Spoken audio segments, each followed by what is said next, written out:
You may have this conversation with your mind several times before it acknowledges that you are in charge and that you really mean what you say. Imagine that your thoughts are like drops of water. One thought or one drop of water does not mean very much. As you continue to repeat the same thoughts over and over, you first notice a stain on the carpet, then there's a little puddle, then a pond, and as these thoughts continue, they can become a lake and finally an ocean. What kind of ocean are you creating? One that is polluted and toxic and unfit to swim in? Or one that is crystal clear and blue and invites you to enjoy its refreshing waters? All of us have these bags of manure that we carry around with us, called our past. And the people who have done things to us and the events and the circumstances, all of this stuff that we use and we bond to. And we bond ourselves to these wounds of our past and we identify ourselves on the basis of these wounds. And every once in a while we set it down and we reach in there and we smear it all over ourselves. And then we wonder, why does my life smell so bad? I don't understand this. Whatever you pay attention to will naturally grow, at least for you. Every human being that you meet, there's a good side to them, there is a nasty side to them. If you pay attention to the nasty side, your mind will be preoccupied with the nastiness. Somebody else's nastiness will become yours. And because of that, you will receive more and more of that from all around. If you pay attention to the best, even though in some people it may be a minuscule, if you pay attention to the best, it will grow. At least in your mind, in your experience it will grow. There is a good chance it will grow in them also. You're never going to get enough. You already are everything. You're everything that you need. Think of it for just a moment. Everything that you need to have total bliss, perfection of your life, you already are. You already have it. You came into this world with nothing.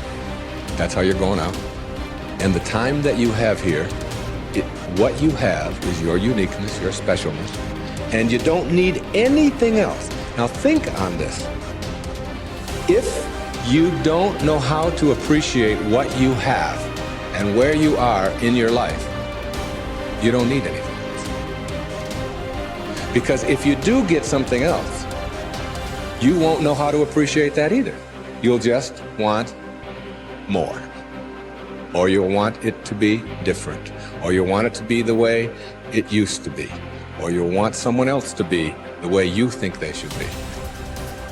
If we are willing to turn our lives over to this greater power within us, the power that loves and sustains us, we can create more loving and prosperous lives.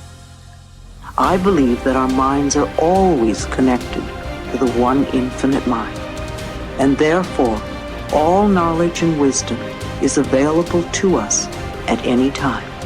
Nobody changes until they change their energy. When you change your energy, you change your life. See, it has nothing to do with the external activity that you're doing. It's got something to do with the internal systems as to how they're functioning. Essentially, it means neither your body, nor your mind, nor your chemistry, nor your emotions, nor your energy are taking instructions from you. They're doing their own thing.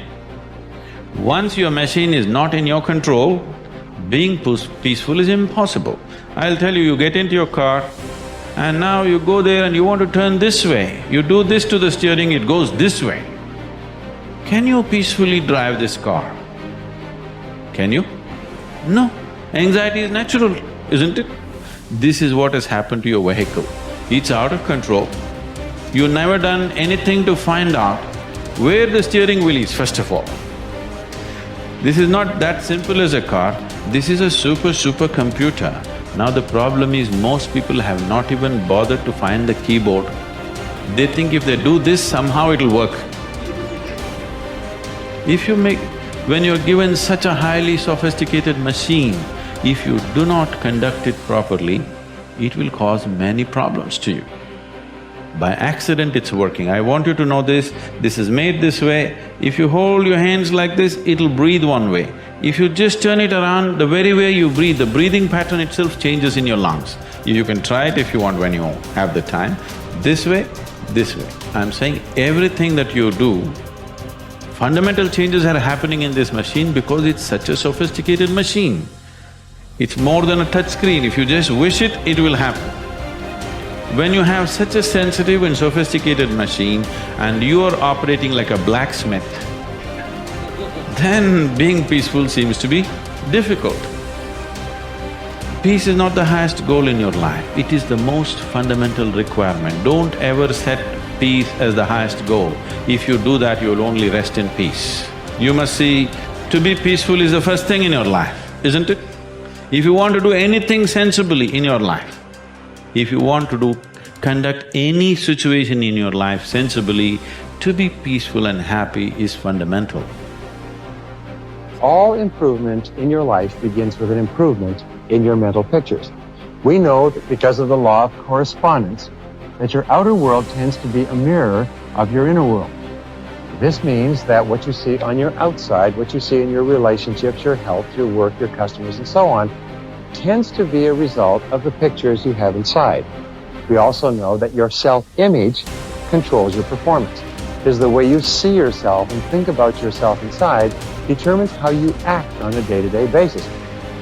If you see yourself and think about yourself as an extraordinary person, if you see yourself as a success, if you see yourself as happy, positive, confident, in control, if you see yourself as a loving parent or spouse, you will act that way toward others. So therefore, all improvement in your life begins with an improvement in your mental pictures, with you consciously and deliberately selecting the pictures that you're going to allow your mind to dwell upon. And that word dwell is terribly important.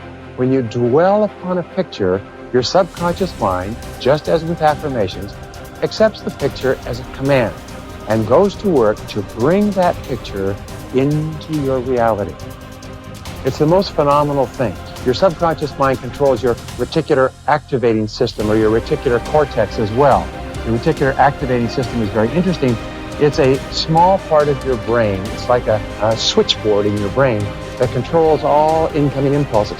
Let me give you an example. If you begin to tell your brain that you intend to be a great success in your field, that you are going to move to the top, that you're going to be one of the most esteemed people in what you do, if you're going to make a lot of money, whatever it happens to be, this is accepted as a command. The reticular cortex switches on all these switches, and from then on, you begin to see all kinds of possibilities that help you move toward achieving that goal.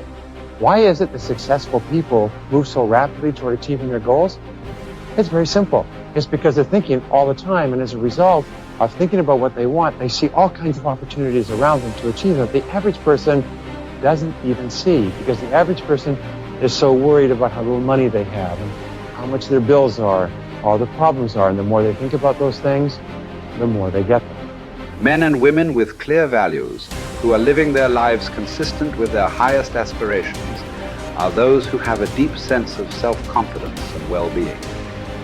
We also said that the most important value you can have is the value of integrity. Integrity is the value that guarantees all the others. Having integrity means that you will not compromise on what you believe to be right in any area. Integrity is absolutely essential if you want to capitalize on your strength. It means more than anything looking at yourself honestly and making your decisions based on the fact that you are an extraordinary human being. Your feelings are very valuable clues to your choices and behavior. Your peace of mind and personal satisfaction is perhaps the most accurate guide you will ever have to doing what is right for you. To follow your heart, you don't necessarily need to make dramatic changes in your life or in your relationships. What you do need to do is to see yourself honestly as you really are, and have the courage to channel your energies and focus your strengths into your areas of greatest potential. When you do this, you will soon realize that you have made one of the best decisions of your life. Each person has great strength and potentialities, and each person is put on this earth to harness those strengths and apply them to benefiting themselves and mankind. The life stories of the great men and women of history are usually stories of people who discovered their strengths and utilized them to the fullest degree. Churchill was a great statesman and orator. Florence Nightingale was a tremendous organizer. Florence Chadwick was an incredibly strong swimmer. Abraham Lincoln was a far-sighted and compassionate politician and president. Mother Teresa was a truly loving human being with an infinite capacity to care for and support the sick and dying people of Calcutta. Joe Montana was a quarterback with an incredible throwing arm with the Washington Redskins. All around you, you see men and women who have grabbed their major talents. You can do the same if you have the courage to follow your heart.